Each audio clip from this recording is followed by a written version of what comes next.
grâce m'a libéré. Je sais pas si on fait la montée. Ah non, on fait pas la montée. Je trouve on la maîtrise pas assez bien, je Oui, pense. oui, oui. Ouais. On Bon, je répète pense qu'on va seulement rester en 3 fois. ouais. Peut-être on fait même faire un truc de moins et juste finir comme ça. Ta grâce m'a comblé. Ouais, c'est vrai. Ta grâce m'a sauvé.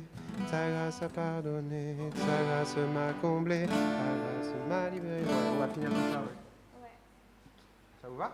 Oui, Trop bien. on te suit, hein. Et je crois qu'on les a tous faits. Si, oh, c'est celui-là. C'est celui qu'on vient de C'est faire. lui, c'est la Gracia. Euh, Après, il y a le chant de. Mais si c'est eux qui le gèrent, du coup, c'est bon.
Alors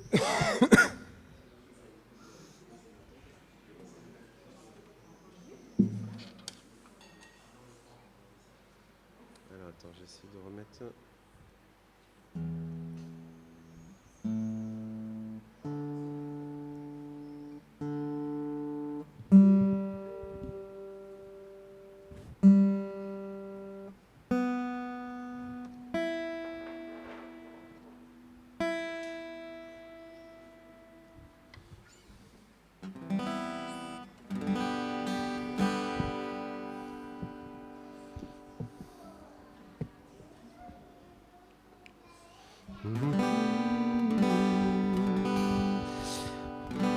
Bonjour à tous, je vous propose de commencer par ce chant qui dit « Je lève les yeux vers le Dieu de mon salut. Du haut des cieux, il voit ma peine, il étend sa main quand la mienne s'est perdue et il me ramène. »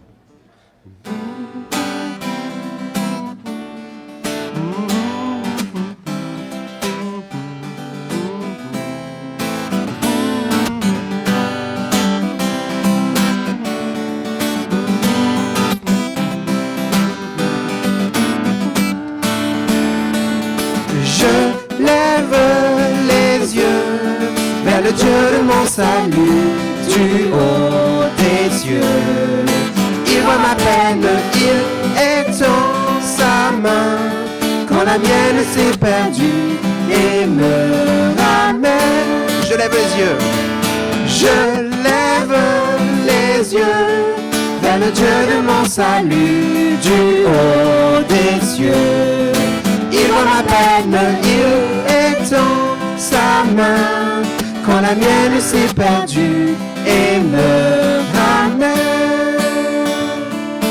dans ma vie.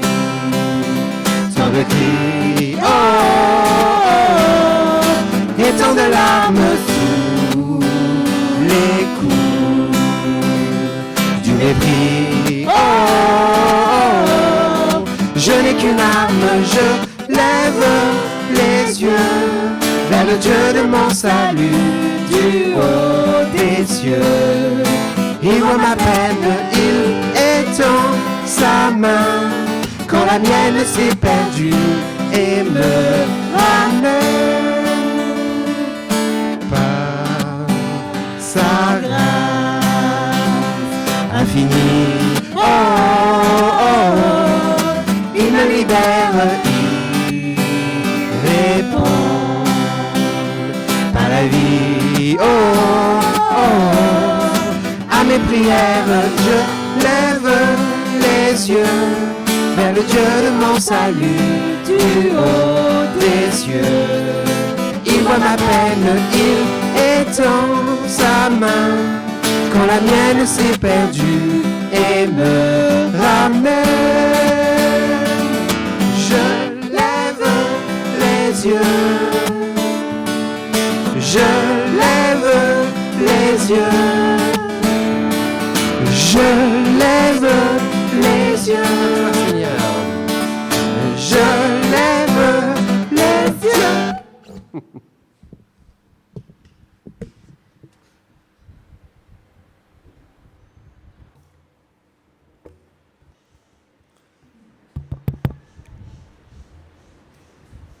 Béni soit le règne du Père et du Fils et du Saint-Esprit, maintenant et toujours et pour les siècles des siècles. Que la grâce de notre Seigneur Jésus-Christ, l'amour de Dieu et la communion du Saint-Esprit soient avec vous. Amen.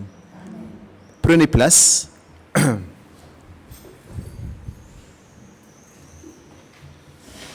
Bonjour à tous et à tous. Et bienvenue à chacun dans la maison de notre Père en Jésus-Christ.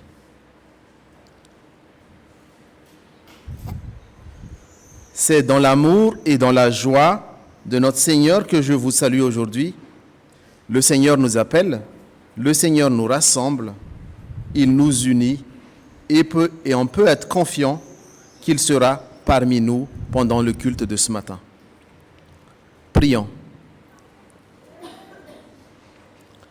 Oui, Père, nous sommes dans la joie ce matin d'être avec nos frères et nos sœurs de l'Église pour te louer des bienfaits que tu nous as fait grâce chaque jour. Nous sommes également dans la joie car nous aimerons te rencontrer, entendre ta parole qui nous édifie, qui nous nourrit et aussi nous voulons t'adorer, toi, notre Père en Jésus-Christ. Tu nous aimes d'un amour inconditionnel malgré nos faiblesses, nos manquements et nos comportements. Merci Père car tu as réalisé ta promesse d'amour pour nous par le sacrifice de ton Fils Jésus-Christ, mort pour nos péchés, et sa victoire sur la mort qui nous offre le salut. Père, tu as continué à honorer ta promesse en donnant ton Esprit Saint à nous, à ceux et celles qui te prient avec foi et ferveur, et en qui tu trouves grâce encore de nos jours. Pour tout cela, nous te disons merci. Père, conduis également ce culte fait en ton honneur. Que ton Esprit Saint règne, parle en chacun et prépare nos cœurs, ouvre nos sens pour accepter et méditer ta parole pour chacun ce matin. Au nom de ton Fils Jésus-Christ, notre Seigneur et Sauveur. Amen. Amen. Donc ce matin, nous nous retrouvons, malgré la chaleur de la journée, voilà. C'est une joie encore de nous retrouver ce matin et de louer ensemble le Seigneur. Alors, en termes d'annonces, donc juste quelques annonces parce que maintenant, vous avez l'habitude, on diffuse pas mal les annonces, soit via le canal WhatsApp, pour ceux et celles qui s'inscrivent, soit via la newsletter du lundi, qu'on envoie aussi à ceux et celles qui ont donné leur adresse mail pour recevoir justement les activités et les annonces de l'Église. Et éventuellement, on a aussi des feuillets. Je pense que voilà, on a des feuillets. Vous devez peut-être trouver des feuillets sur la table du fond qui rappellent un peu les activités de l'Église. N'empêche que le dimanche dernier, on a fait notre fête de l'Église qui généralement clôture un peu les activités hebdomadaires ou pendant le temps scolaire de l'Église. Donc là, on entre petit à petit vers le temps de vacances, notamment à partir du dimanche 5 juillet. Déjà, on n'aura qu'un seul culte, du coup, à 10h30. On n'aura plus de culte, du coup, parce que c'est les vacances scolaires. On n'a qu'un seul culte et il n'y aura plus aussi les formations des enfants ni les formations des ados. Donc, les formations seront en pause également pendant ce temps de vacances scolaires de mois de juillet et mois d'août et reprendront à la rentrée du mois de septembre. Il n'y aura pas non plus le culte de jeudi. Maintenant, on a pris l'habitude d'avoir un culte de jeudi de 10h à 11h et généralement, ça finit par un repas. Donc, à partir du mois de juillet, on n'aura pas le culte du jeudi. N'empêche que la semaine prochaine, on continue encore avec la formule de culte, mais ce sera à partir du mois de juillet. Et comme vous avez aussi vu dans les annonces récemment, aujourd'hui se termine également le sondage pour nos chaises. Et le CP, le conseil presbytéral, va se prononcer au dépouillement du sondage et va faire le choix et la commande justement des chaises par rapport aux modèles qui vous ont été présentés. Et dernière chose, la semaine prochaine, on aura la formation de 9h30 à 14h au temple de Cergy, qui une suite de formations, ou en tout cas termine les formations qui ont déjà été commencées pour la partie groupe de prière ou intercesseur, pour ceux et celles aussi qui ont participé déjà à une formation d'animateurs de petits groupes, d'ateliers, et pour ceux et celles aussi qui ont déjà participé à les formations d'accueil. Donc du coup, le samedi dernier, ce sera la formation qui clôture tout cela que vous avez fait tout au long de cette année. En termes d'annonces, je m'arrête là et je propose qu'on passe à l'offrande.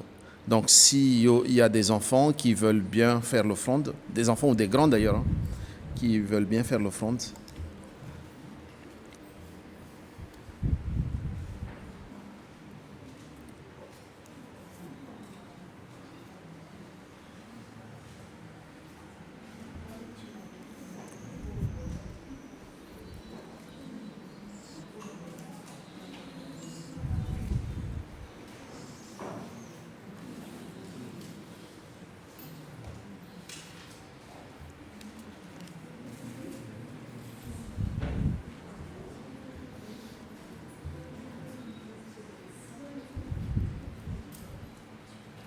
téléphone qui est là.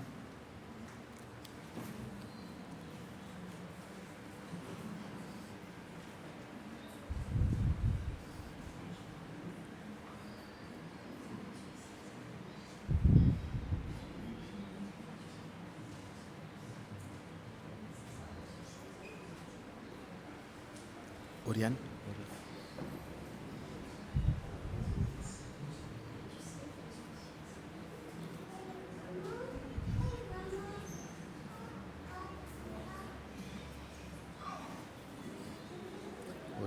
Oriane.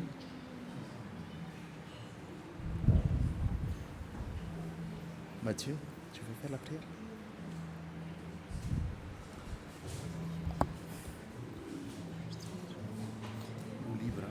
Ok. Notre Père en Jésus-Christ, nous sommes reconnaissants car tu pourvois à chacun de nos besoins et tu nous fais grâce chaque jour. Aussi, Père, accepte cette offrande que nous t'apportons avec joie ce matin, qu'elle serve à ta gloire et aussi au bien de ton Église et pour la proclamation de ta bonne nouvelle. Tu es béni pour le siècle des siècles. Amen. Merci Mathieu, merci Oriane pour l'offrande. Nous continuons notre culte de ce matin du coup. Tout à l'heure, on a loué le Seigneur, on a prié aussi pour ce culte. Il y a eu le temps d'annonce. Maintenant, je vous invite à prendre un temps aussi d'écoute de la parole de Dieu, d'introspection, un temps également de repentance aussi par rapport à ce qui n'est pas forcément ajusté aussi dans notre vie quotidien, dans aussi l'écoute de la parole de Dieu. Donc pour cela, je vais reprendre le texte que vous allez voir en prédication de ce jour, qui est le texte dans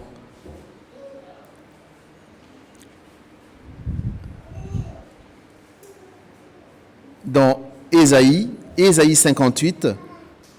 Donc là, je reprends un tout petit peu verset 1 à 12. En effet, le verset 1 qui dit « Crie à pleine voix, ne te retiens pas, dit le Seigneur, comme le son de la trompette, que ta voix porte loin, dénonce à mon peuple sa révolte, aux descendants de Jacob leur faute. » Après, nous continuons en effet par le verset 2 qui est affiché.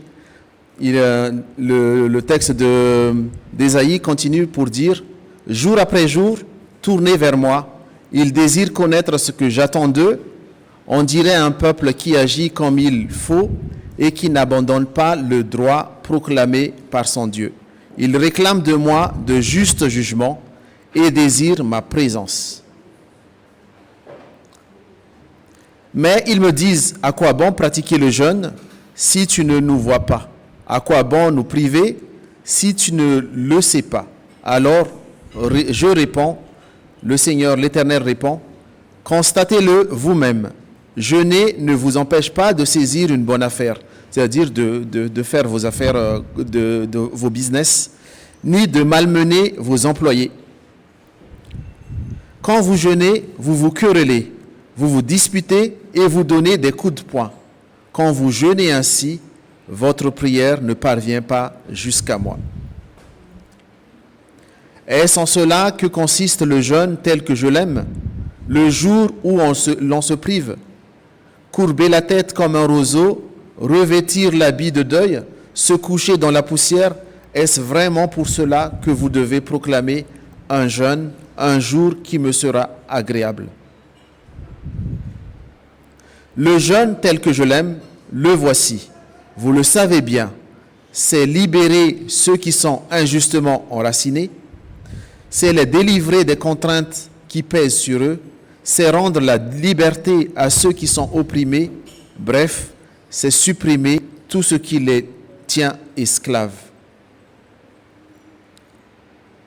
C'est partager ton pain avec celui qui a faim, c'est ouvrir ta maison aux pauvres et aux déracinés, c'est fournir un vêtement à celui qui n'en a pas, c'est de ne pas te détourner de celui qui est ton frère. Alors ce sera pour toi l'aube d'un jour nouveau. Ta plaie ne tardera pas à se cicatriser, le salut te précédera et la gloire du Seigneur fermera la marche. Quand tu appelleras, le Seigneur te répondra. Quand tu demanderas de l'aide, il te dira « J'arrive ». Si tu cesses chez toi de te faire peser tes contraintes sur les autres, de les ridiculiser en les montrant du doigt ou de parler d'eux méchamment. Si tu partages ton pain avec celui qui a faim, si tu réponds aux besoins du malheureux, alors la lumière chassera l'obscurité où tu vis. Au lieu de vivre dans la nuit, tu seras comme en plein midi. Le Seigneur restera ton guide, même en plein désert. Il te rassasiera et te rendra des forces. Tu seras comme un jardin bien arrosé, comme une fontaine abondante dont l'eau ne tarit pas. Alors tu relèveras les anciennes ruines et tu rebâtiras sur les fondations abandonnées depuis longtemps. On te nommera ainsi le peuple qui répare les brèches des murailles et redonne vie aux ruelles de la ville. Amen. Ainsi, face à ces paroles de Dieu qui ont été données à Ésaïe,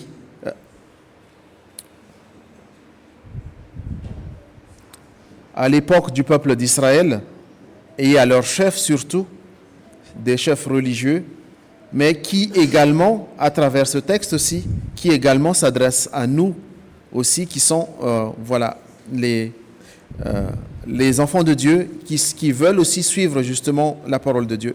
Donc ces paroles données au temps d'Isaïe sont encore d'actualité de nos jours, nous les enfants de Dieu, et à ceux et celles en effet qui veulent vivre de la parole et connaître la volonté.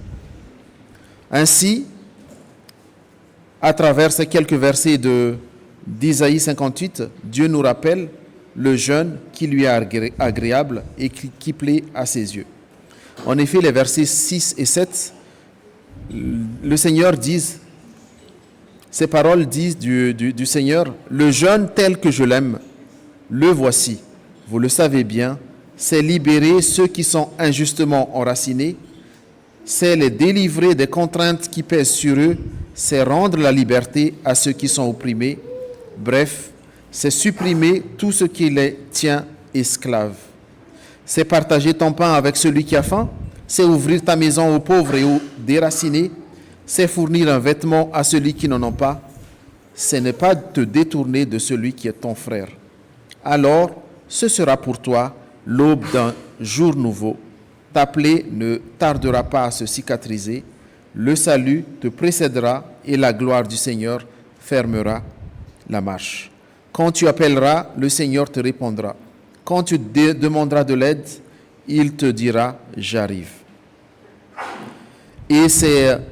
Et dans ces versets, donc, Ésaïe répète encore au verset 10 et 11 qui disent « Si tu partages ton pain avec celui qui a faim, si tu réponds aux besoins du malheureux, alors la lumière chassera l'obscurité où tu vis.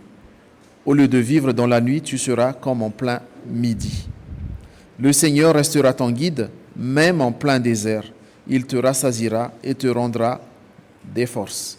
Tu seras comme un jardin bien arrosé, comme une fontaine abondante dont l'eau ne tarit pas. » Ainsi, d'un cœur humble et sincère, accordons-nous un moment pour méditer sur cette parole, demandant pardon aussi pour nos péchés.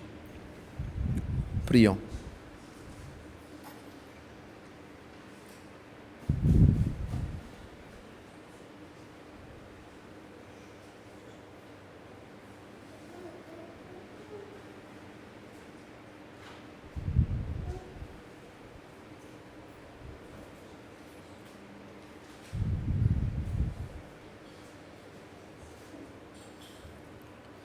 Oui, Père, face à ces paroles et face à ta volonté, nous sommes indignes et nos comportements sont éloignés de ce que tu attends de nous. En effet, Père, souvent, nous nous conformons à ta parole de manière rituelle, extérieure et par des gestes visibles des autres, mais dénués de sens spirituel et pas vraiment du fond de notre cœur ni de notre être entier. Pardonne-nous, Père.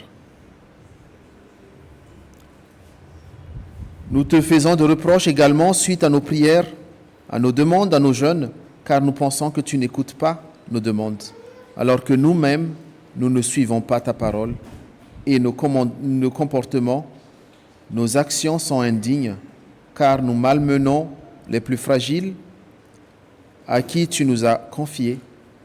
Nous n'aidons pas ceux dans le besoin et nous faisons mine de ne pas voir nos frères et nos sœurs dans le besoin et dans la précarité.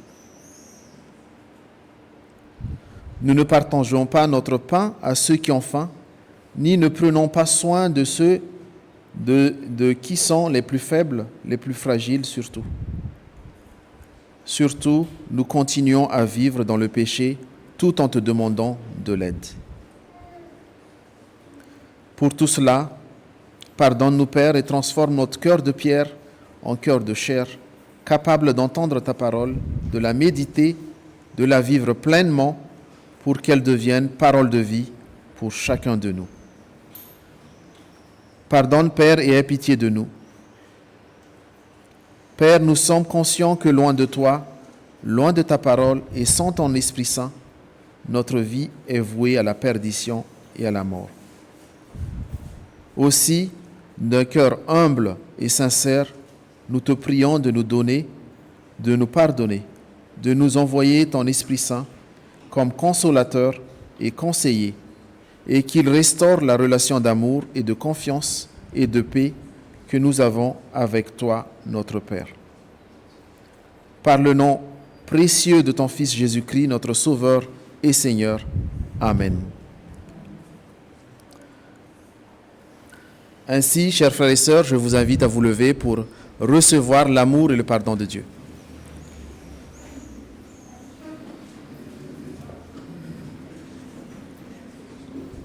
En effet, chers frères et sœurs, ainsi dit le Seigneur dans Ézéchiel, qui dit «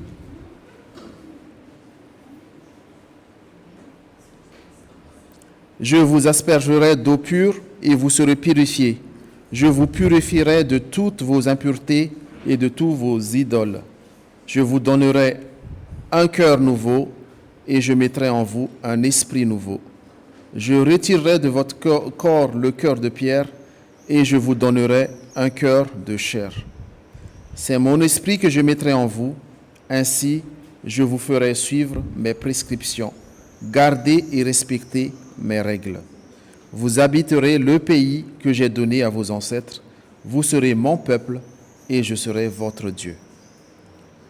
Que vous tous qui vous repentez dans la foi en Jésus-Christ, mort et ressuscité pour vous, vous recevez maintenant, de la part de Dieu notre Père, l'assurance du pardon de tous vos péchés. Amen.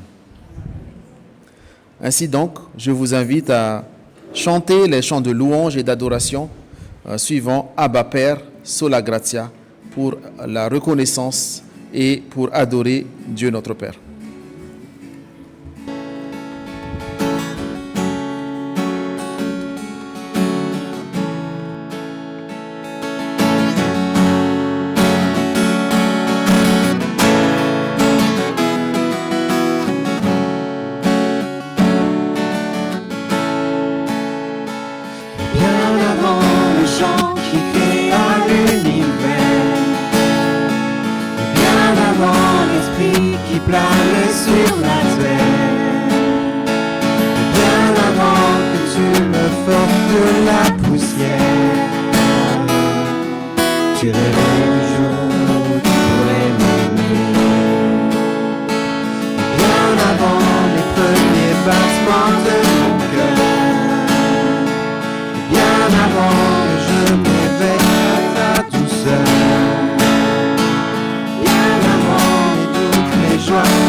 parfait.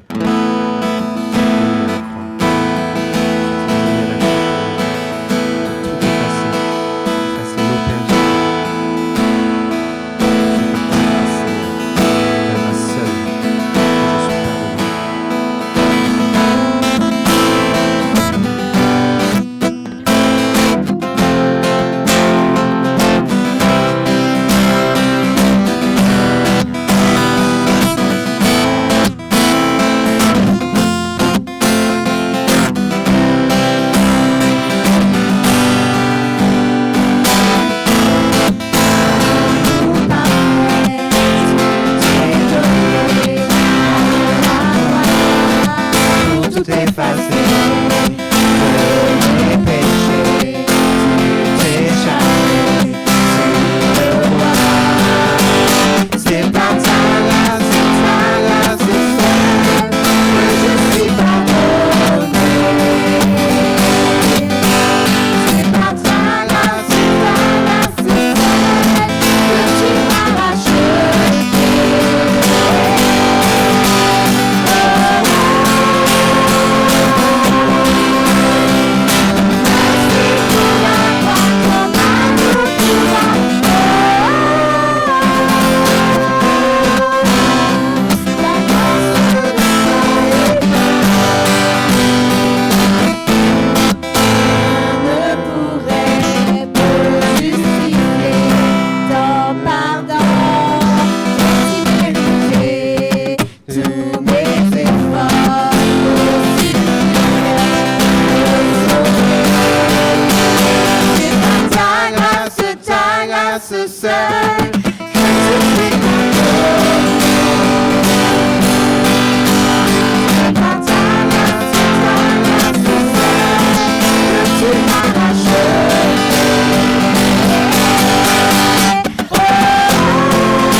Ta grâce purifie, ta grâce m'offre la vie, ta grâce m'a sauvé, ta grâce a pardonné, ta grâce m'a comblé, ta grâce m'a libéré.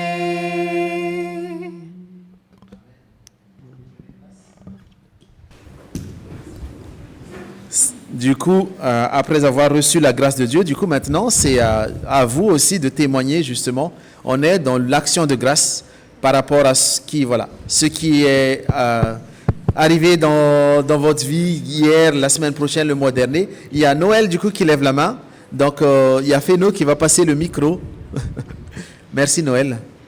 Alors, vraiment, je remercie l'Éternel et Dieu est bon parce que quand je vois Aditya, qui est comme ça tellement vivant, qui court partout, c'est une joie immense que j'ai dans le cœur et je pense qu'on est nombreux à la partager. Oui, merci. Et vraiment gloire à Dieu parce que il nous a fait grâce et il a écouté nos prières. C'est tellement bon de voir ce petit garçon courir partout. Plein de vie. Plein de vie. Et voilà, donc merci Seigneur. Merci pour ce beau témoignage Noël.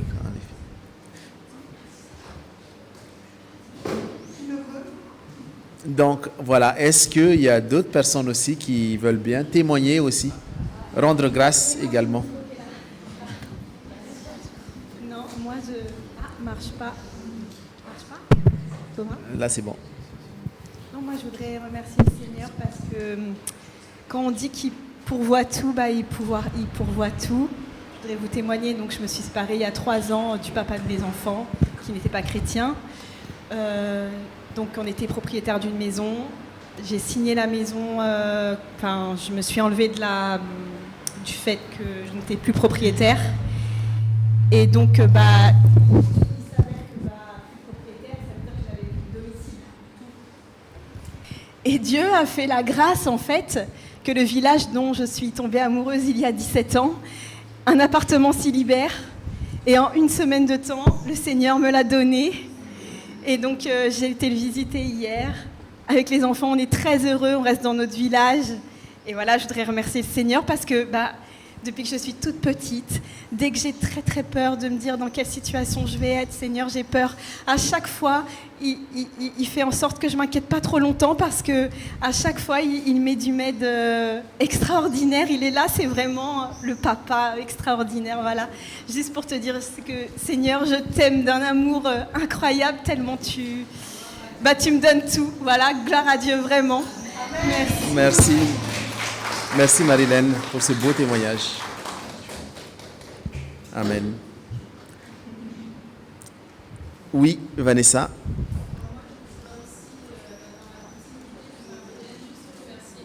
Juste remercier le Seigneur pour sa fidélité. Je ne rentrerai pas dans les détails, mais Dieu est vraiment un Dieu fidèle. Il répond à tous nos besoins. Et je voudrais vraiment le rendre grâce parce que cette année, j'ai eu besoin de la fidélité de Dieu.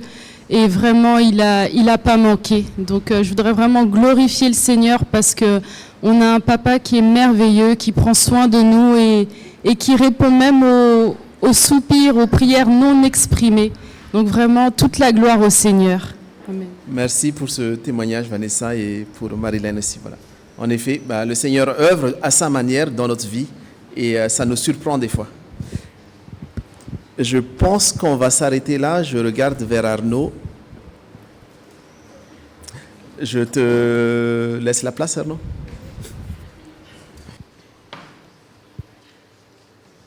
Merci.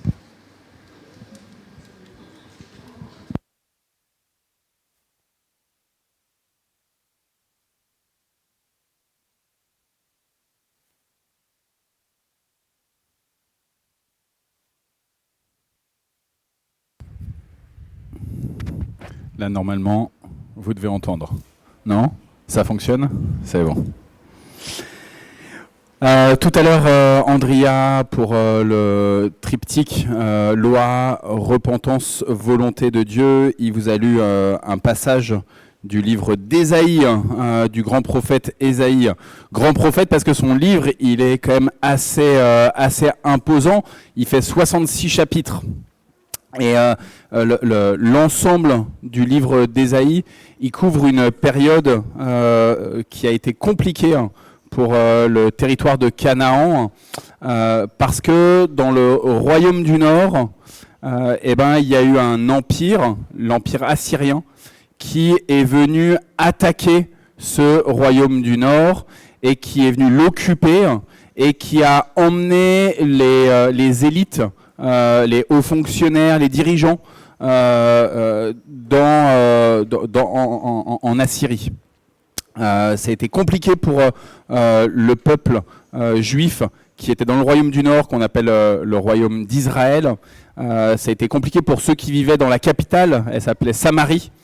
Et Ésaïe, lui, il a vu ça. Il a vu les personnes en train d'être déportées. Il a vu la colonisation. Et il s'est dit, mais qu'est-ce qui se passe, Seigneur ? Qu'est-ce qui se passe ? Et Dieu, il a montré à Isaïe, il a parlé à Isaïe en lui disant, en fait, quand on ne marche pas droit avec mes projets, sur mes sentiers, avec mes perspectives, avec ma vision, il y a des moments où le risque, il est qu'on fasse des mauvaises alliances et qu'on compte sur nos forces plutôt que sur moi, qu'on cherche à avancer avec un regard qui n'est pas le mien, et du coup on va se retrouver à être éloigné de ma face.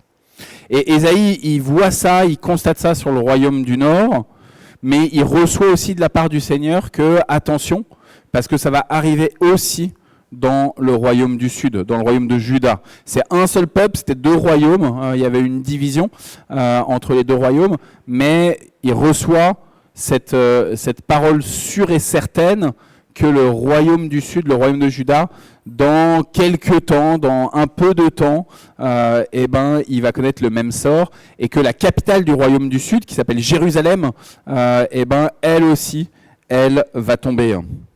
Et Ésaïe, il essaye de faire prendre conscience au peuple du royaume du Sud que peut-être qu'il faut changer leur manière de vivre la foi, qu'il faut changer leurs habitudes quand ils vont au temple, qu'il faut changer sur la question des alliances et des mauvaises alliances, notamment les alliances avec les peuples qui sont autour. Vous savez, des fois, quand on est un petit peuple, on se dit il faut que je sois protégé par un plus grand, un plus fort, qui a des plus gros missiles, qui a une meilleure armée, qui est mieux formé, qui sait piloter des drones, alors que moi je ne sais pas piloter de drones, des choses comme ça. Et donc le petit, des fois, il cherche à être protégé par le plus grand, par le plus fort. Sauf que il peut y avoir des vraies mésalliances si cette alliance elle n'est pas voulue par Dieu. Il y a des bonnes alliances aussi. Dieu, il est un Dieu d'alliance. Dieu, il est un Dieu qui décide de se lier à la création.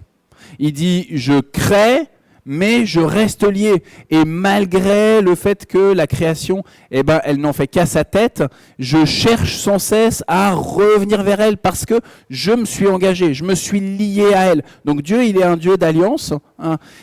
Il propose aussi des alliances entre les êtres humains. C'est comme ça qu'il a permis la création d'un couple. Dieu, il propose pour qu'un homme soit pleinement accompli d'avoir une épouse, pour qu'une femme soit pleinement accomplie qu'elle ait un époux. En même temps, il y a aussi des cas où il n'y a pas de mariage et où on doit vivre un célibat. Mais donc on voit bien qu'il y a des propositions qui sont faites par Dieu pour permettre à ce qu'on soit plus épanoui, à ce qu'on soit sel de la terre, à ce qu'on soit lumière du monde. Et il y a des propositions qui ne plaisent pas à Dieu. Il y a des mariages, il y a des alliances maritales qui ne sont pas des bons mariages. Il y a Dieu, il crée des alliances en permettant à ce qu'on soit embauché dans une entreprise. Quand on a un contrat de travail, c'est une alliance. Il y a des fois c'est bien et il y a des fois c'est pas bien. Des fois, ce n'est pas l'alliance que Dieu voulait qu'on fasse. Il y a des entreprises qui ne sont pas là où on devrait être. C'est à chacun, dans sa relation à Dieu, à demander sans cesse à Dieu de dévoiler, est-ce que ça, c'est une alliance que tu veux ou est-ce que ce n'est pas une alliance que tu veux ? Et on voit bien que, vous le savez tous, moi je le sais moi-même, de mon expérience, il y a des moments où on ne demande pas à Dieu. Et pourtant, tout semble, les étoiles sont alignées, comme on dit, les astres sont alignés. On se dit, ouais, c'est super, c'est ça qu'il faut que je fasse. Et c'est quelques années après qu'on se rend compte que, en fait, on a fait fausse route. On n'a pas suivi la voie de Dieu parce que tout simplement, on n'a même pas interrogé Dieu. On s'est dit, non, mais c'est bon. Je suis chrétienne, je suis chrétien, je sais ce que Dieu veut. Je maîtrise exactement, je connais la loi de Dieu. Donc il n'y a pas de problème, j'ai pas besoin de le questionner sur ce sujet précis. Vous voyez ? Ésaïe, il dit au royaume du Sud, il dit aux habitants de Jérusalem, attention, vous pensez que vous connaissez Dieu ? Vous pensez que vous connaissez bien toute la ritualité ? Mais moi je vous dis, les alliances que vous faites, elles vont vous amener vers une impasse. Elles vont vous amener vers la déportation. Et c'est ce qui va se passer. Alors, il se passe quand même pas mal d'années entre le moment où le royaume du Nord, lui, il est complètement colonisé et que les élites, elles sont déportées par le royaume assyrien. Il se passe tellement d'années que le royaume assyrien, il est tombé. Et c'est un autre empire qui a pris sa place, c'est l'empire babylonien. Et donc en moins 587, cet empire babylonien, il va aussi entrer dans le royaume du Sud et il va faire tomber Jérusalem, il va aussi emmener tous les hauts dignitaires, tous les hauts fonctionnaires, toutes les élites, il va les emmener à Babylone et ça va être un temps difficile, le temps à Babylone. Ésaïe, il avait bien reçu cette conviction que Dieu, il allait réaliser cela comme il était en train de le réaliser dans le royaume du Nord. On pourrait dire, franchement, c'est un peu... c'est compliqué, hein. C'est pas un prophète de bonheur, c'est un prophète de malheur. Hein. Il nous annonce pas des bonnes choses, Ésaïe. Pourtant, à partir du chapitre 50, Ésaïe, il commence à avoir un discours un tout petit peu différent. La déportation, elle n'a pas encore eu lieu, mais il dit, il y aura un temps où vous allez pouvoir revenir sur cette terre. Cette terre, elle vous a été promise, elle a été promise à Abraham et elle va vous être redonnée. Vous allez pouvoir revenir. Combien de temps après, en fait, il s'est passé à peu près 70 ans, entre 50 et 70 ans pour le retour comme ça à Jérusalem. Mais en tout cas, Ésaïe, il commence de prophète de malheur à être un prophète de l'espérance. Il y a une porte qui est ouverte. Peut-être que dans ta vie, à toi, tu te dis, là, en ce moment, je suis à Babylone, justement. Peut-être que là, il y a trop d'épreuves dans ma vie. Peut-être que je ne sais pas où je dois aller. Je sens là que j'ai peut-être fait des choix qui étaient peut-être pas ceux de Dieu, parce que justement, je n'ai pas interrogé Dieu. Mais jusqu'à quand, Seigneur? Jusqu'à quand? Et Ésaïe, là, il vient s'adresser à toi personnellement pour te dire, Dieu est un Dieu d'espérance. Un Dieu qui t'offre pas seulement du répit, pas seulement d'avoir la tête hors de l'eau. Non, il t'offre de retrouver une situation stable pour toi-même, mais plus encore pour toi à travers l'ensemble de la création, parce que tu n'es pas tout seul. On est dans un monde qui est tellement individualiste que souvent, même dans nos prières, on pense beaucoup à moi et moi et moi. Seigneur, merci pour le pain que tu me donnes. Merci pour moi. Merci pour le travail que j'ai. Et Seigneur, je te prie pour que je sois un salarié épanoui, pour que je sois un mari épanoui, etc., etc., etc. Et souvent, on est quand même très égocentré. Et Dieu, il propose à Ésaïe, et il vous propose à vous, de regarder vers l'avenir pour vous-même, mais aussi pour son peuple, pour sa création, pour son monde, à lui.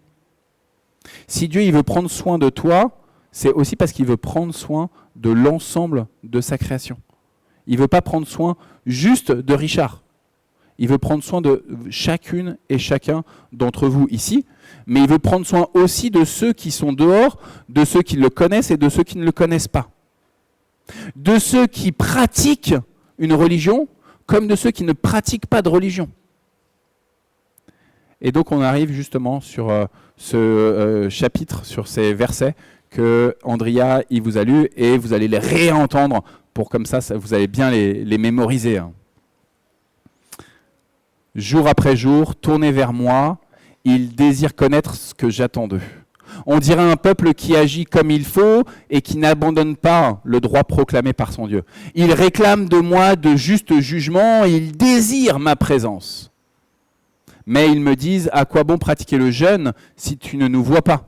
À quoi bon nous priver si tu ne le sais pas? Alors je réponds, constatez-le vous-même, jeûner ne vous empêche pas de saisir une bonne affaire, ni de malmener vos employés. Quand vous jeûnez, vous vous querellez, vous vous disputez, vous donnez des coups de poing. Quand vous jeûnez ainsi, votre prière ne peut parvenir jusqu'à moi. Est-ce en cela que consiste le jeûne tel que je l'aime, le jour où l'on se prive? Courber la tête comme un roseau, revêtir l'habit de deuil, se coucher dans la poussière. Est-ce vraiment pour cela que vous devez proclamer un jeûne? Un jour qui me serait agréable? Le jeûne tel que je l'aime, le voici. Vous le savez bien, c'est libérer ceux qui sont injustement enchaînés. C'est les délivrer des contraintes qui pèsent sur eux. C'est rendre la liberté à ceux qui sont opprimés. Bref, c'est supprimer tout ce qui les tient esclaves. C'est partager ton pain avec celui qui a faim, c'est ouvrir ta maison aux pauvres, aux déracinés, c'est fournir un vêtement à celui qui n'en a pas, c'est ne pas te détourner de celui qui est ton frère. Alors ce sera pour toi l'aube d'un jour nouveau. Ta plaie ne tardera pas à se cicatriser. Le salut te précédera et la gloire du Seigneur fermera la marche. Quand tu appelleras le Seigneur te répondra. Quand tu demanderas de l'aide, il te dira « J'arrive ». Si tu cesses chez toi de faire peser des contraintes sur les autres, de les ridiculiser en les montrant du doigt ou de parler de méchamment, si tu partages ton pain avec celui qui a faim, si tu réponds aux besoins du malheureux, alors la lumière chassera l'obscurité où tu vis. Au lieu de vivre dans la nuit, tu seras comme en plein midi. Le Seigneur restera ton guide, même en plein désert. Il te rassasiera, il te rendra des forces. Tu seras comme un jardin bien arrosé, comme une fontaine abondante dont l'eau ne tarit pas. Alors tu relèveras les anciennes ruines, tu rebâtiras sur les fondations abandonnées depuis longtemps. On te nommera ainsi le peuple qui répare les brèches des murailles et qui redonne vie aux ruelles des villes. Parole du Seigneur. Alors vous avez bien entendu, Ésaïe, dans un premier temps, il condamne absolument radicalement toutes les questions de pratique de jeûne qui ne sont pas cohérentes avec le vécu de tous les jours. Ça ne sert à rien de jeûner, dit Dieu à Ésaïe, si à côté de ça, vous vous querellez. Si à côté de ça, vous donnez des coups de poing. Si à côté de ça, vous saisissez les bonnes affaires. Alors en ce moment même, on a un responsable politique qui nous parle régulièrement dans les médias de « good deal ». Je fais des bonnes affaires. Avec moi, il y a des bonnes affaires. Et c'est une bonne affaire pour le peuple dont j'ai la charge. Je fais des good deals. Frères et sœurs, en fait, là, Dieu, il dit « faites attention quand vous faites des good deals ». Je ne dis pas que les good deals dont il parle, ce n'est pas des good deals qui viennent de Dieu. J'en sais rien. Je ne suis pas Dieu et je ne veux pas, comme ça, jeter la pierre à ce dirigeant politique-là. Je remarque seulement qu'il y a ici une critique de la part d'Ésaïe sur le fait, d'un côté, d'aller à l'église, de prier, de lire la Bible, bref, de jeûner, parce que vous avez jeûné, par exemple, là, par rapport à votre sommeil. Vous auriez pu faire la grasse mat jusqu'à 12h30. Là, il est 12h10. Vous seriez encore au lit. Vous avez jeûné d'autres activités que vous auriez pu faire ce dimanche matin. Si vous aimez faire du sport, souvent, le sport, c'est le dimanche en France. Et vous avez jeûné de ne pas aller à la salle, de ne pas aller courir. Alors non, je sais qu'il ne faut pas courir en ce moment à cause de la forte chaleur. Faites attention au niveau du sport. Allez à la salle, oui, parce que c'est climatisé, mais ne faites pas trop de sport en extérieur. Prenez soin de vous. Vous avez jeûné de tout plein de choses pour venir à l'église. Tout à l'heure, il y a eu les offrandes qui sont passées. Je pense que c'est toi, Mathieu, qui est passé avec les offrandes. Ouais, c'est ça. Vous avez jeûné d'une part de votre bien en donnant de l'argent à l'église, en disant l'église elle a besoin d'argent pour annoncer l'évangile, pour continuer sa mission. Vous avez jeûné de quelque chose qui vous appartient, vous vous en êtes dépossédé, vous avez accepté de vous en déposséder. Vous avez jeûné de ça. Sauf que Dieu dit, à travers la bouche d'Ésaïe, vous pouvez venir le dimanche, vous pouvez venir tous les jours à l'église. Vous pouvez jeûner, vraiment, prendre du temps pour que vous soyez en connexion avec Dieu. Mais en fait, si vous agissez de manière inique avec le reste de la création, votre jeûne ne sert à rien. Votre jeûne ne sert à rien. Ça sert à rien, dit Dieu, d'être là dans une relation parfaite avec mon Dieu, mon Seigneur, ma Bible, ma prière, et que je vais prier pendant 1 heure par jour, que je vais prier pendant 2 heures par jour, etc. Si à côté de ça, vous n'aimez pas la création que Dieu aime, que vous ne sortez pas la création que Dieu aime du marasme dans lequel elle se trouve, dans la ténèbre dans laquelle elle vit, si vous êtes là juste avec vos propres besoins qui sont assouvis, parce que notamment votre besoin de spirituel, il est de jeûner, mais qu'à côté de ça, vous n'êtes pas une lumière pour ce monde, alors cela ne sert à rien. Il se trouve que le peuple à qui Ésaïe s'adresse, je l'ai dit, il n'est pas encore envoyé en déportation à ce moment-là à Babylone. Il n'a même pas encore été colonisé, le peuple du royaume du Sud. Ésaïe, il reçoit les paroles qu'il va y avoir une déportation. Il reçoit là qu'il va y avoir un retour. Mais malgré tout, il se fait déjà l'écho de tout ce que le peuple il est en train de raconter à Dieu. À savoir, nous jeûnons, nous apportons notre dîme au temple de Jérusalem, nous faisons les sacrifices, nous faisons tout ce qu'il faut, et pourtant, Dieu ne nous voit pas.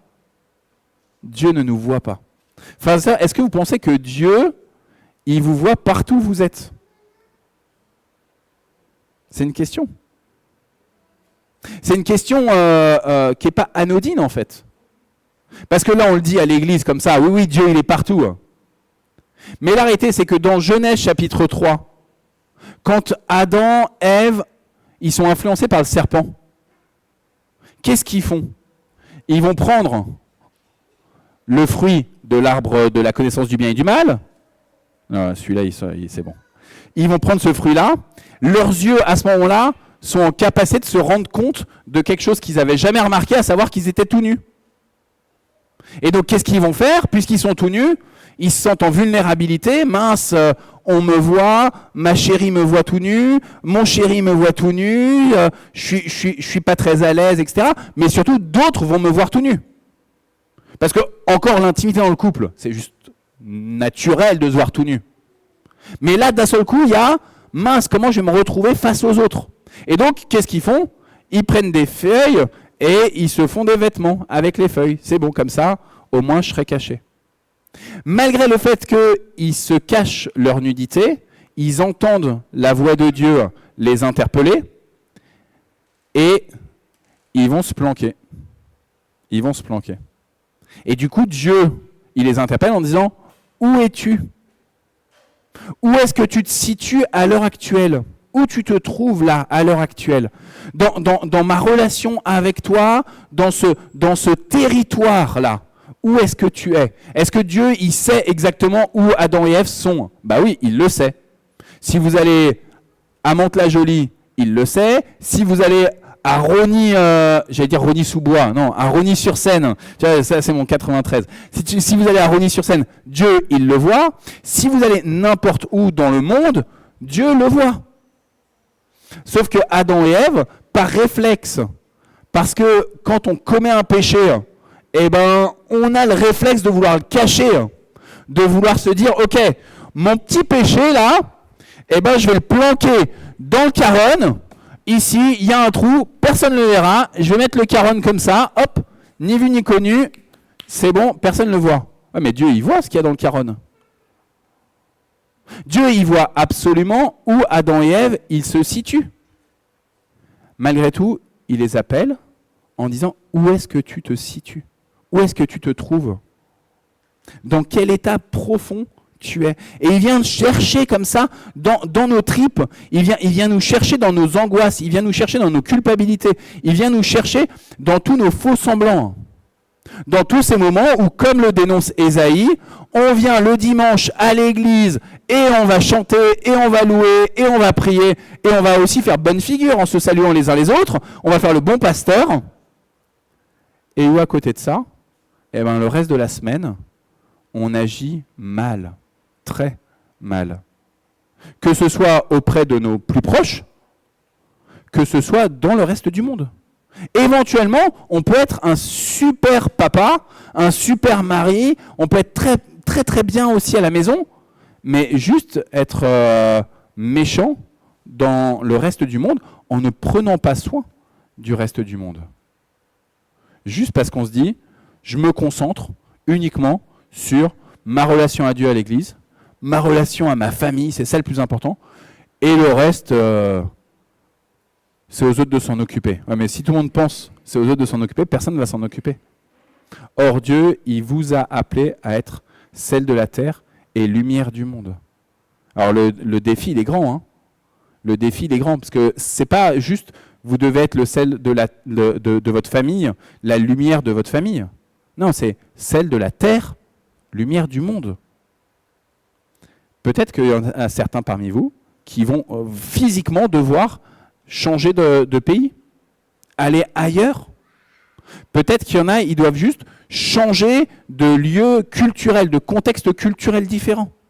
Dans le même pays, dans la même ville, se trouver en contact avec des personnes qui ne partagent pas la même histoire, les mêmes expériences. Vous êtes sel de la terre, lumière du monde. Vous n'êtes pas appelés à rester juste entre vous. Alors c'est bien, ça va faire une belle lumière si vous êtes entre vous. Ça va faire un bon silo de sel, c'est super. Sauf que, vous savez bien, pendant la Révolution française, il y a plein d'églises qui ont été utilisées par les révolutionnaires pour ne plus en faire un lieu de culte, mais un lieu de stockage. Bon, on peut avoir un gros stock de sel ici, et puis il va y avoir un jour un impôt sur la gabelle, et hop, on va se faire cambrioler notre sel, et on n'aura plus rien.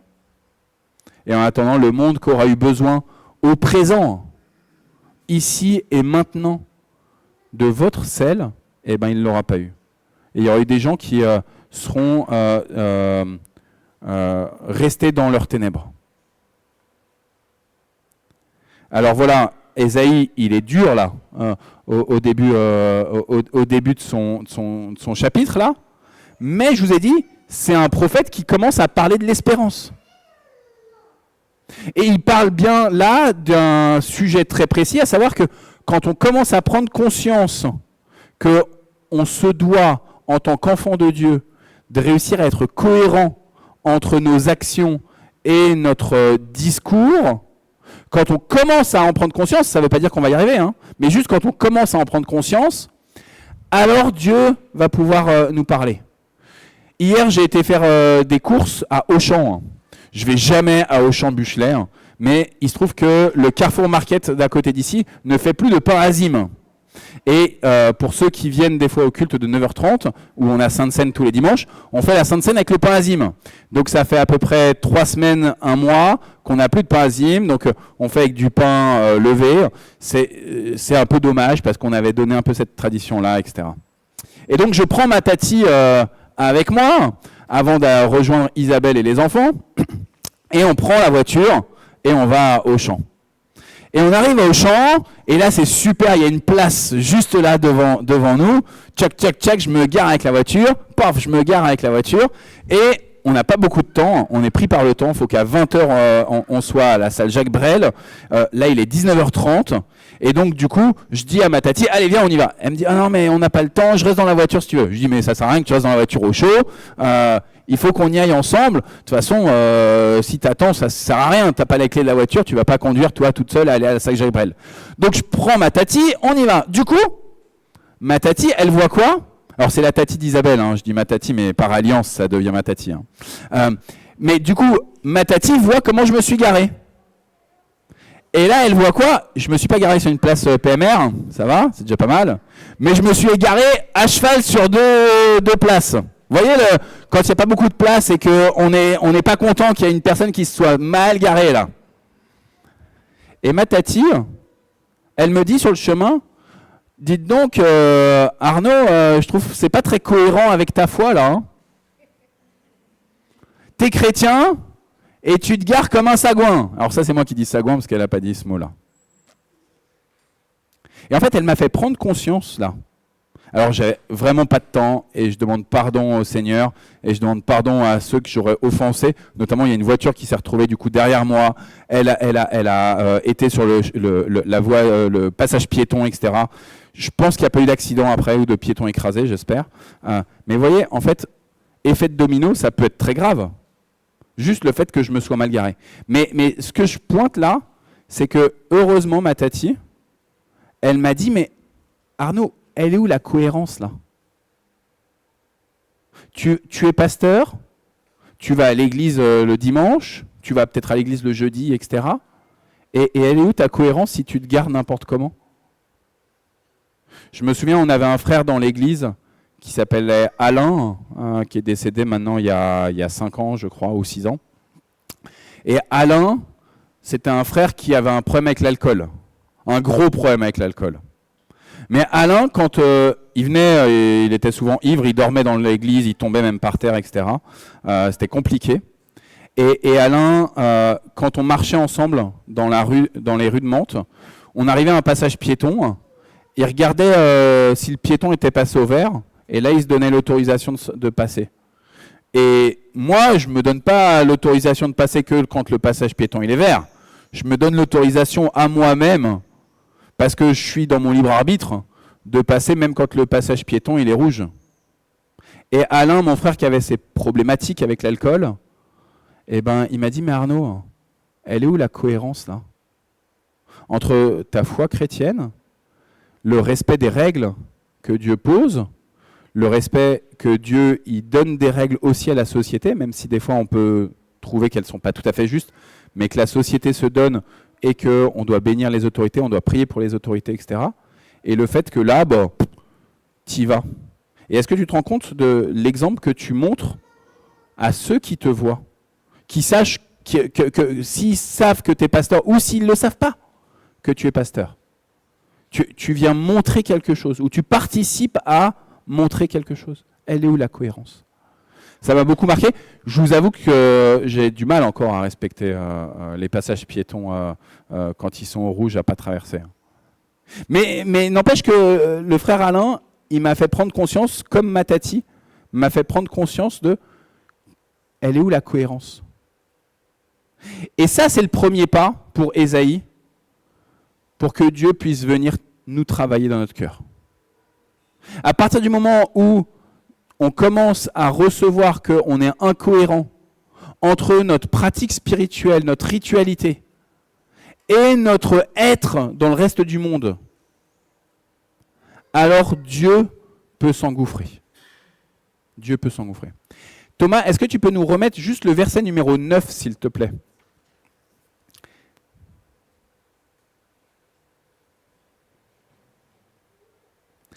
Quand tu appelleras, le Seigneur te répondra.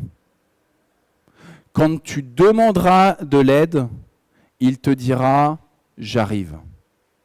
Si tu cesses chez toi de faire peser des contraintes sur les autres, de les ridiculiser en les montrant de doigts, de parler méchamment d'eux, etc., et alors à ce moment-là, Dieu, il a la porte pour pouvoir venir te rencontrer, pour pouvoir venir te travailler. Là, ici, dans cette version en français courant, en nouvelle français courant, là, vous voyez, Dieu, il dit « j'arrive ». En fait, en hébreu, c'est la question de cette présence de Dieu qu'on a l'habitude plutôt de traduire par « me voici ». C'est une parole qui est forte parce que généralement, c'est la parole de réponse. Quand Matthieu demandera sa confirmation de baptême, il dira « me voici ». Me voici maintenant. Je me tiens là devant chacune et chacun. Je me tiens devant Dieu. Me voici. C'est une parole forte parce que du coup, ça veut dire qu'au lieu de se cacher dans le Caronne avec tous nos péchés, au lieu d'être juste avec nos faux vêtements en feuilles qui de toute façon laissent tout passer et on voit toute la transparence, oser se poser devant Dieu. Me voici. Tu m'appelles ? Me voici. C'est la réponse que nous, enfants de Dieu, on donne à Dieu. Quand Dieu nous appelle, me voici. Abraham, il entend un appel de Dieu et Abraham vient et il dit me voici. Et en fait, ça va être pour le sacrifice d'Isaac. Me voici. Et il y a des me voici comme ça dans toute la Bible. Mais dans un endroit, un seul. C'est Dieu qui parle et on y est là. On y est là. Quand tu demanderas, Dieu va te dire « me voici ». Je ne suis pas un Dieu qui me cache. Je ne suis pas un Dieu espion, simplement qui te voit avec toute ma hauteur, avec mes drones, avec mes webcams de partout. Je ne suis pas juste un Dieu comme ça qui se dit « ah, là, je vais bien pouvoir juger la personne, là. Oh là là là là. Là, je suis en train de remplir tout le livre, là, tous les dossiers. Ça va être un gros dossier, là, le moment du jugement de Arnaud, là. Oh là là là là là là. Non. Dieu, il dit, si tu m'appelles, alors je te dirai moi, me voici. Dieu, il a envie de venir dans vos vies. Dieu, il a envie de vous dire, me voici. Dans ce qu'il y a de pas juste, dans ta cohérence entre ta foi, ta piété, ton amour de sa seigneurie, de sa sainteté, et ton comportement au quotidien, que ce soit avec les gens que tu aimes ou que ce soit évidemment encore plus avec les gens que tu détestes. Dieu, il est là, tu l'appelles et il te dit, me voici. Je vais travailler avec toi, pour toi, mais aussi pour ce monde. Parce que j'ai besoin de toi, parce que tu es précieux à mes yeux. Tu es ce sel et cette lumière dont ma création ont essentiellement besoin. Me voici, prêt à te travailler. Amen.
Prenez place. Nous entrons maintenant dans le temps de l'intercession. Alors, du coup, pour aujourd'hui, j'aimerais déjà prier pour tous les papas, pour tous les pères. Pour cela, du coup, je vous invite à vous lever. Pour les papas, les futurs papas également. Voilà. Qu'on remet également, voilà, en tant que père aussi, nos familles, nos enfants. Entre les mains du Seigneur. Prions. Oui, merci Père, merci aussi pour ce temps, de ce jour où tu nous rappelles aussi notre ministère au sein de notre famille en tant que parents, en tant que papa, en tant que père. Et pour cela, Père, nous te remercions de la santé, nous te remercions aussi parce que par la bouche aussi de nos enfants, où tu nous rappelles aussi notre devoir, voilà, l'amour aussi qu'on donne à nos enfants, à notre famille, et puis aussi, Seigneur, notre responsabilité également. Je te prie, Seigneur, pour tous les papas, pour que tu puisses les aider dans leur ministère au sein de leur famille, et pour que, voilà, à travers les pères aussi, Seigneur, tu puisses inculquer aussi, voilà, ton enseignement au sein de la famille, au sein des enfants également. Voilà, que tu bénis, Seigneur, tous les papas, tous les pères aussi, et qu'ils soient modèles dans leur famille et qu'ils impulsent aussi la connaissance de ta parole pour nos enfants, pour notre famille, pour nos entourages. Merci, Père. Amen. Nous continuons aussi ce temps de prière d'intercession pour prier pour nos enfants, parce qu'on sait que là, c'est la période des examens. Il y en a qui ont commencé, il y en a qui ont fini. Mais voilà, je tiens aussi à remettre aussi nos enfants, leurs choix futurs, leurs années, que ce soit une année qui se termine bien, et aussi pour la suite également des études, pour ceux qui vont poursuivre des études universitaires, ou pour ceux qui vont avoir choisi aussi des choix également dans le futur. Donc du coup, voilà, accordons-nous un temps de prière pour nos enfants, nos ados, nos petits, nos grands également, dans leurs études, mais dans leurs choix également. Et pour cela, du coup, voilà, c'est une prière libre aussi, hein, libre à chacun d'élever la voix aussi pour ce sujet.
Amen.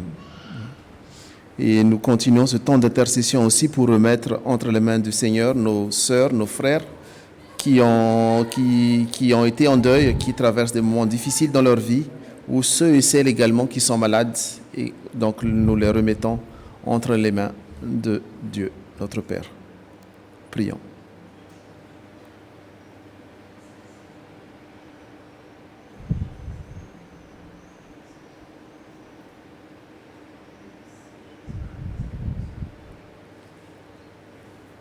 Oui, Père, nous te prions pour nos frères, nos sœurs de l'Église, ceux qui sont malades, ceux qui traversent des moments difficiles, qui ont traversé des moments difficiles aussi. Nous pensons particulièrement à Françoise et Christian. Nous pensons particulièrement aussi à la famille Wittkock également. Voilà, que tu prennes bien soin de chacun, Père. Tu les fortifies, tu les continues d'encourager, de les encourager aussi à traverser ce moment difficile. Et aussi surtout à ancrer leur foi en toi, Seigneur. Ancrer l'espérance en toi.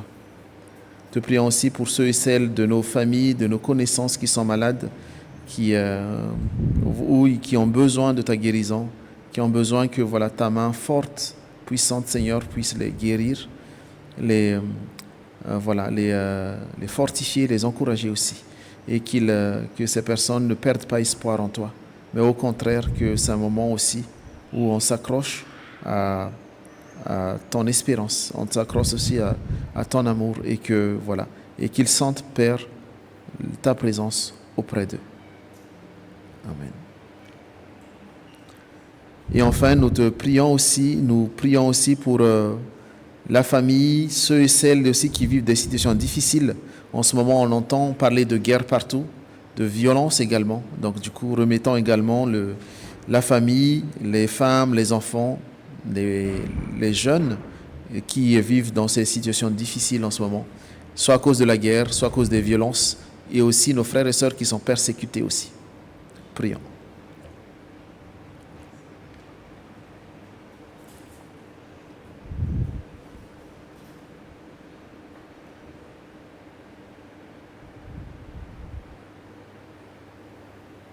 Oui, Père, nous continuons à élever nos voix pour prier pour les personnes, les femmes, les enfants, les jeunes, les familles qui vivent au quotidien avec des bombes, de la violence, de la guerre, et qui ont tout quitté pour se mettre à l'abri. Nous pensons particulièrement à l'Ukraine, au peuple de Gaza, Liban, Iran, au Moyen-Orient, et à la population du Mali, Congo, RDC, Niger, Nigeria, pour ne citer que ces pays et bien d'autres, Père. Oui, ce monde se meurt à cause des violences et des méchancetés humaines instigées par l'esprit du malin qui veut le chaos de ce monde. Mais nous savons, Père, que le malin n'aura pas le dernier mot et que toi seul es souverain sur toutes choses et que nous t'implorons de venir en aide à ces populations, de mettre fin à toute hostilité et de transformer le cœur de pierre de ces dirigeants en cœur de chair capable d'entendre ta parole et de la mettre en pratique au bénéfice de leur population, au bénéfice de nos frères et sœurs chrétiens parmi la population et ceux et celles aussi qui sont persécutés. Et enfin, nous terminons tous ensemble cette prière d'intercession par la prière que Jésus nous a enseignée. Notre Père qui es aux cieux, que ton nom soit sanctifié, que ton règne vienne, que ta volonté soit faite sur la terre comme au ciel. Donne-nous aujourd'hui notre pain de ce jour. Pardonne-nous nos offenses, comme nous pardonnons aussi à ceux qui nous ont offensés. Ne nous laisse pas entrer en tentation, mais délivre-nous du mal, car c'est à toi qu'appartiennent le règne, la puissance et la gloire, pour les siècles des siècles. Amen. Amen. Nous arrivons donc à la fin de ce culte de ce matin. Donc, je vous invite à vous lever pour recevoir la bénédiction.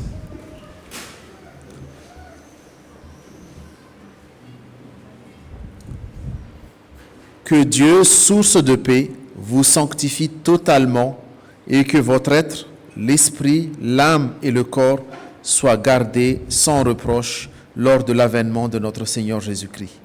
Il est fidèle, celui qui vous appelle, il le fera. Il vous bénit, celui qui est Père, Fils et Saint-Esprit. À lui le règne et la gloire pour les siècles des siècles. Amen. Nous chantons donc notre dernier chant, toi et moi.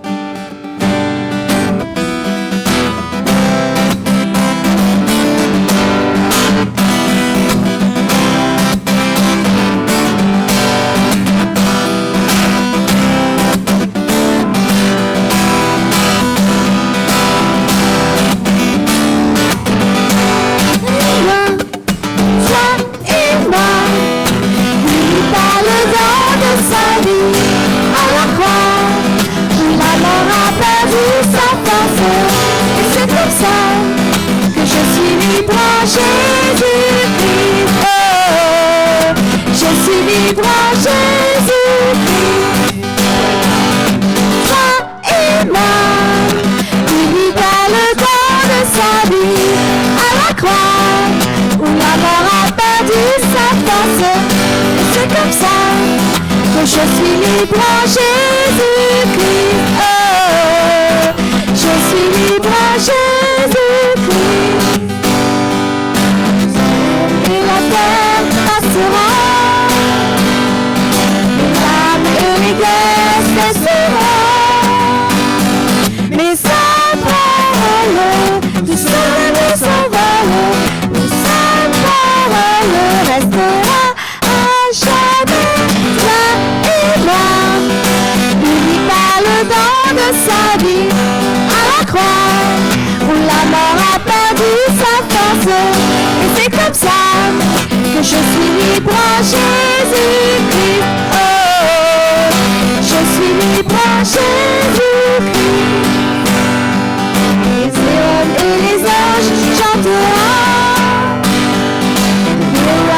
la gloire à l'unisson.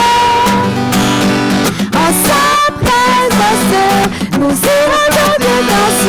Au nom de sa puissance, son éclat à jamais. Toi et moi, unis par le don de sa vie. À la croix, où la mort a perdu sa force. Et c'est comme ça que je suis libre en Jésus-Christ. Oh, je suis libre en Jésus-Christ. Je suis libre en Jésus. Je suis libre en Jésus. Je suis libre en Jésus. Je suis libre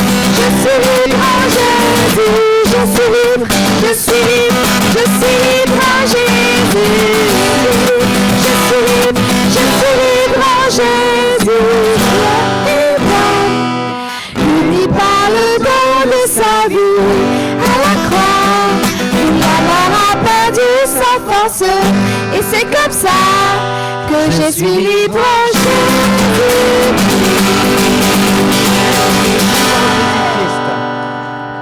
Passez un bon dimanche. Très bon dimanche et très belle semaine à tous. Merci.